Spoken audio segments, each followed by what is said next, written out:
Alhamdulillahirabbil alamin wa bihi nasta'in ala umuri dunya waddin. Shallallahu wassalamu ala asyrafil anbiya'i wal mursalin sayyidina Muhammadin wa ala alihi washabbihi ajma'in amma ba'du. Kita lanjut ke pelajaran masih mengenai tentang isim ma'rifat. Kemarin kita bahas isim ma'rifat itu saat pertama yaitu isim domir. Kemudian kita sudah belajar juga rumus bahwasanya kalau ada isim ma'rifat di awal kalimat maka jadi mubtada. Kalau udah ada mubtada pasti khobar. Mubtada hukumnya rofa. Oke, sekarang ini tentang isim isyarah. Isim ma'rifat yang kedua itu isim isyarah. Masih ingat isim ma'rifat itu apa? Khusus, maknanya khusus. Kalau nakirah umum. Nah, yang kedua ini isim isyarah. Apa itu isim isyarah? Isim isyarah adalah ma dalla ala musyarin ilaihi. Sesuatu yang menunjukkan kepada musyar ilaih. Musyar ilaih itu artinya adalah sesuatu yang ditunjuk. Apapun itu yang ditunjuk maka itu disebut dengan istilah musyar ilaih. Jadi ada dua istilah yang perlu kalian ingat di dalam isim isyarah ini. Ada namanya isyarah. Setiap ada isyarah pasti ada musyar ilaih. Ingat, setiap ada kata tunjuk pasti ada benda atau sesuatu yang ditunjuk. Kalau saya mengatakan ini misalkan, nah kata ini itu adalah isyarahnya. Benda yang saya maksudkan dari ini itu disebut dengan istilah musyar ilaih. Seperti saya mengatakan ini. Nanti ini itu isyarah, kemudian yang ini disebut dengan musyar ilaih. Paham ya? Oke, sekarang musyar ilaih itu sesuatu yang ditunjuk itu dibagi menjadi 3. Ada yang pertama itu qorib, dekat. Bendanya itu dekat. Ada yang wusta itu artinya sedang, tidak terlalu dekat, tidak terlalu jauh. Yang ketiga itu ba'id artinya jauh. Kemudian untuk menunjukkan benda yang dekat, benda yang sedang, benda yang jauh itu tidak semuanya kita pakai satu isim isyarah saja seperti ini. Sama dengan bahasa Indonesia. Ini biasanya dekat ya kalau saya mengatakan ini. Tapi kalau saya mengatakan itu biasanya itu jauh tempatnya, nggak mungkin dekat. Di dalam bahasa Arab pun seperti itu. Tapi dalam bahasa Arab di sini itu lebih luas. Kalau dalam bahasa Indonesia yang ada cuma jauh sama dekat. Tapi kalau di dalam bahasa Arab itu ada untuk menunjukkan kata dekat ada, untuk menunjukkan kata yang sedang-sedang, nggak jauh nggak dekat ada, untuk menunjukkan kata yang jauh pun ada juga. Yang pertama itu qorib, dekat. Dekat biasanya ditunjukkan dengan isyarat seperti hadza, hadhihi, za, zi. Hadza, hadhihi, za, zi. Kalian pakai yang mana aja ini untuk menunjukkan kata dekat nggak apa-apa, karena ini sama-sama maknanya. Ini maknanya hadza ini, hadhi ini, za juga ini, zi juga artinya ini. Kemudian untuk yang sedang, nah kita tulis aja, biar kalian ingat.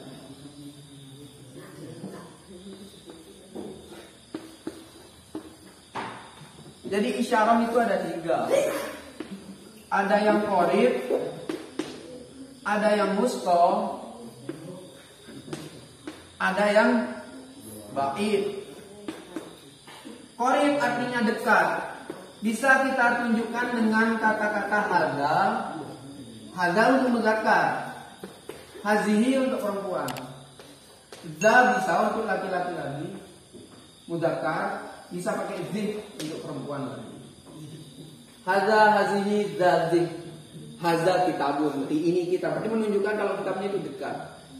Wusta yang sedang itu biasanya kita pakai zaka. Zaka artinya apa? Itu. Zaka artinya itu, tapi nggak terlalu jauh. Itu. Seperti saya menunjukkan kepada HP ini, kamera ini. Itu. Memang tidak dekat, tapi nggak terlalu jauh juga. Nah, nanti ada ba'id. Ba'id juga artinya itu, tapi itu jaraknya itu enggak. Kita enggak ukur pakai meteran ya. Kita ukurnya pakai ukuran kira-kira jangkauannya itu kira-kira bisa nggak dikatakan dekat. Biasanya orang-orang kalau jarak segini tuh dekat nggak gitu. Kalau jarak segini jauh nggak gitu. Nah untuk ba'id di sini menggunakan dzalika. Pertama kita pakai dzalika, kemudian bisa pakai sama.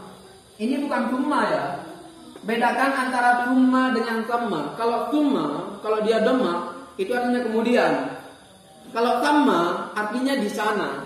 Zalika yang itu sama artinya di sana. Biasanya kalian menemukan dalam kitab nanti ada istilah wa min sama dan dari sana gitu. Kemudian bisa juga menggunakan hunaka. Hunaka juga artinya di sana. Hunaka. Nah, jadi ini jenis dari musyar ilah, sesuatu yang ditunjukkan. Itu bentuknya ada 3 macam. Bisa saja dekat, bisa saja sedang-sedang, bisa saja ba'id. Nah yang semuanya ini disebut dengan istilah masuk kategori isim isyarah. Yang mana isim isyarah termasuk isim ma'rifat. Jadi kalau kalian menemukan kata ini di awal kalimat, maka harus jadi mubtada. Contohnya apa? Contohnya hadza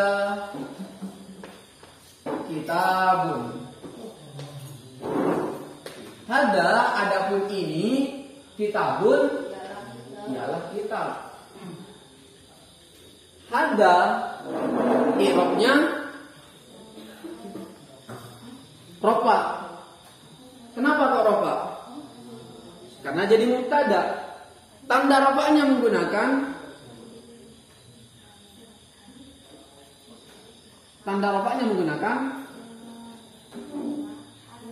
dhammah. Ini tanda rofanya menggunakan dhammah. Mana dhammahnya kalau nggak kelihatan? Nah, jadi ini penting kalian ketahui. Kemarin di bab i'rab sebenarnya itu ada istilah i'rab yang kan apa pengertian i'rab? Perubahan akhir kalimat yang disebabkan oleh berbedanya amil yang masuk, baik perubahannya itu secara lafaz atau perkiraan, kan seperti itu maknanya. Nah, yang dimaksud dengan perkiraan di sini ya kayak gini, dikira-kira saja, bayangin aja kalau lagi rofa gitu. Kata-kata bayangin aja itu disebut dengan istilah muqaddarah. Muqaddarah. Jadi, i'rab itu bisa dikategorikan ada 2. Ada yang zahirah. Zahirah itu tampak artinya. Kayak biasa seperti zaidun qaimun, kelihatan dhammahnya. Nah, yang kedua ada disebut dengan istilah muqaddarah. Muqaddarah ini artinya dikira-kira. Bayangin aja gitu. Nah, kapan dipakai yang muqaddarah ini? I'rab muqaddarah itu dipakai salah satunya ketika di isim mabni. Isim isyarah kan termasuk isim mabni.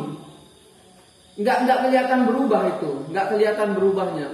Sama dengan yang kemarin, yang isim dhamir seperti apa isim dhamir? Huwa zaidun. Huwa adapun dia zaidun ialah zaid. Huwa di sini lagi rofa, tanda rofanya dhammah. Dhammahnya apa? Dhammahnya adalah dhammah muqaddarah. Nanti ditanya lagi kenapa kok pakai dhammah muqaddarah? Kenapa kok pakai bayangin aja dhammah? Kenapa kok enggak ditampakkan saja?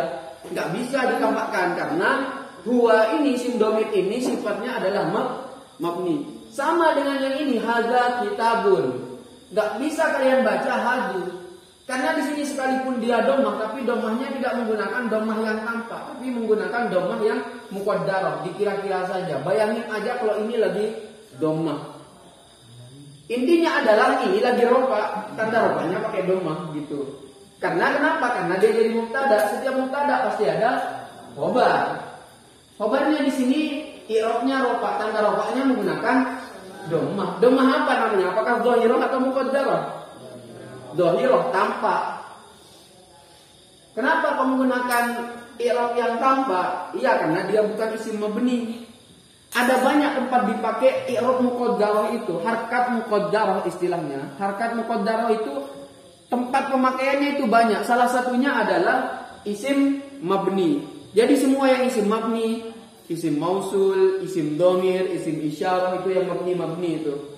Nah, itu menggunakan harkat muqaddarah, tidak menggunakan harkat dhahir. Sampai sini paham? Oke. Kemudian lanjut di kalimat paling bawah. Hak pada lafaz hadza dan hazihi disebut dengan hak tambih. Yang ini maksudnya hak yang ini. Isim isyarahnya itu zanya ini saja sebenarnya. Kalau hanya ini disebut dengan istilah hak tanbih. Hak tanbih. Kemudian kaf pada lafaz zalika atau zaka disebut dengan huruf hitop. Yang mana maksudnya? Yang ini, yang zaka. Kan zanya saja isim isyarah. Kalau kafnya ini disebut dengan huruf hitop, harfu hitobin, atau yang di sini zalika. Kafnya ini disebut dengan kaf harfu hitobin. Harfu hitobin. Kaf hitop. Sampai sini paham? Paham ya? Mudah. Ini konsepnya sama. Konsep yang digunakan di dalam isim isyarah ini sama dengan konsep yang digunakan di dalam isim dhamir. Bedanya hanya beda dalam segi makna. Kalau kemarin isim dhamir adalah kalimat yang untuk menunjukkan makna aku, kamu atau dia. Tapi kalau ini isim isyarah untuk menunjukkan musyar ilaih, suatu tempat tertentu. Menggunakan lafaz tertentu seperti ini, itu, di sana, di sini, di mana-mana gitu. Ini yang disebut dengan isim isyarah. Isim isyarah masuk isim ma'rifat karena kenapa? Karena tentu saja kalau isim isyarah itu maknanya khusus. Seperti saya mengatakan yang ini, berarti udah khusus ke yang ini saja. Gak mungkin saya mengatakan yang ini kemudian kalian masih gak paham yang mana maksudnya. Saya mengatakan yang itu.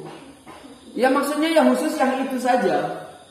Jadi gak mungkin ada unsur umumnya lagi sudah menjadi khusus. Makanya masuk kategori isim ma'rifat. Kalau udah masuk isim ma'rifat, kalau kalian ketemu di awal kalimat, fix jadi mubtada.